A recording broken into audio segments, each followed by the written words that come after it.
This first guy hails from Zeeland, Michigan. He's a Michigander. Came all the way up from Zeeland. Brought like 40 people with him. So I want you to make him feel welcome. Would you welcome to the stage, Mr. Mike Cole. Keep it up for Chris. Woo-hoo. I have to welcome my friends here from Empalme, Mexico. They speak no English, and I brought them to a comedy show.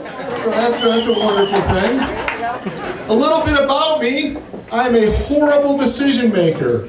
My youngest child graduated high school this spring, starts college in the fall, and I haven't yet started saving for her college. I think I'm going to have to call our HR department and have a sizable payroll deduction started rapido. Very, very quick. Actually, actually, she got a 3.9. She graduated high school with a 3.9. Pretty much has her opportunity to go to any college in the United States. When I graduated high school, my grades weren't good enough for me to go to college, so I went to Ferris State University.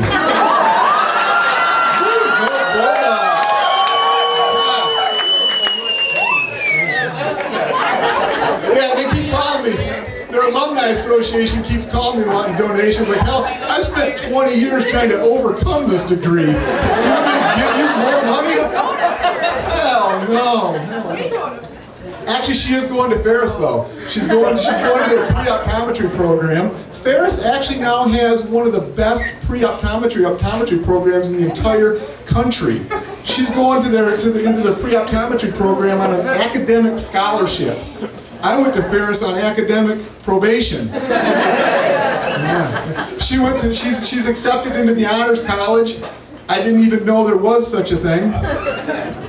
My wife, actually, she just recently turned 18 years old. The next morning, my wife says, "So what do you think, Mike? Our youngest is 18 years old." I said, "Well, I think I'll never have to pay any child support." To which she said, "That's okay, because she isn't yours anyway."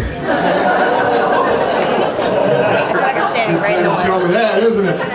Oh, you have to be careful, though, when you get tattoos, don't you? You got to be careful, because whatever you're putting on your body today may not be relevant in your life 20 years from now.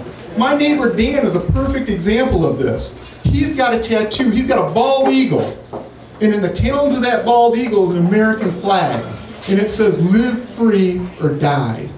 That was cool when he was 20 years old in the United States Marines, but now he is 43 and living in the suburbs.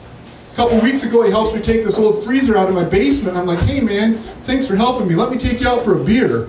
He says, "Oh no, I'd better go ask Karen." So I killed him. Right then and there. And dude, the instructions are right on your shoulder. Live free or die. You are no longer free, so you were dead. I don't know.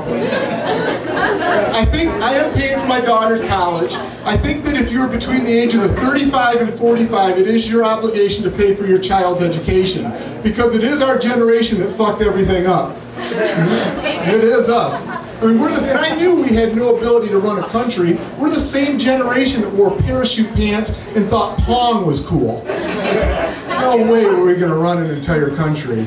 Absolutely not. But my parents actually did not pay for my college education. They didn't. What they did is in my senior year, they put me on Accutane. You know, there was nothing wrong with my complexion. They just heard that it caused suicidal tendencies. Maybe this will cure the problem. That's okay though, because I don't think education really starts or happens in the classroom. I think real life experiences is where you get your education from. Don't you guys think that? Like here's a perfect example. I was totally mechanically inept until one day I was 14 years old and I got a porn jammed in the VCR, and Mom and Dad were due home in 15 minutes. I became an electronics repair expert. Just like that. Very good at repairing VCRs these days. Absolutely. Very, very good at that. So what else is going on here? Oh, my wife and I, we've lived in our house for 10 years. We bought our house about 10 years ago, and when we bought the house, she wanted a home with a swimming pool. I refused to buy a home with a swimming pool, and technically I won because that house didn't have a swimming pool when we bought it. It wasn't until about 2 weeks later, I get home, there's a truck in the driveway, a man in the backyard, measuring tape, clipboard, and I know what she said. She said, Mike, this is Kyle from Coleman Pools, but what I heard her say is, Mike, this is Kyle, you're going to pay him thousands of dollars, and he's going to destroy your life. After 10 years of having a home with a swimming pool, I would have been better off coming home and finding the man in bed with my wife. That would have been better. Let's see here. My wife and I are celebrating our 23rd wedding anniversary on the 16th of this month. 23 years of marital bliss. We found that we've become way more efficient as a married couple. Even in the bedroom, we're more efficient. Like 23 years ago when we got married, sex would start in the kitchen, and an hour and a half later in the garage on the hood of a car. That, ladies and gentlemen, is not the least bit efficient.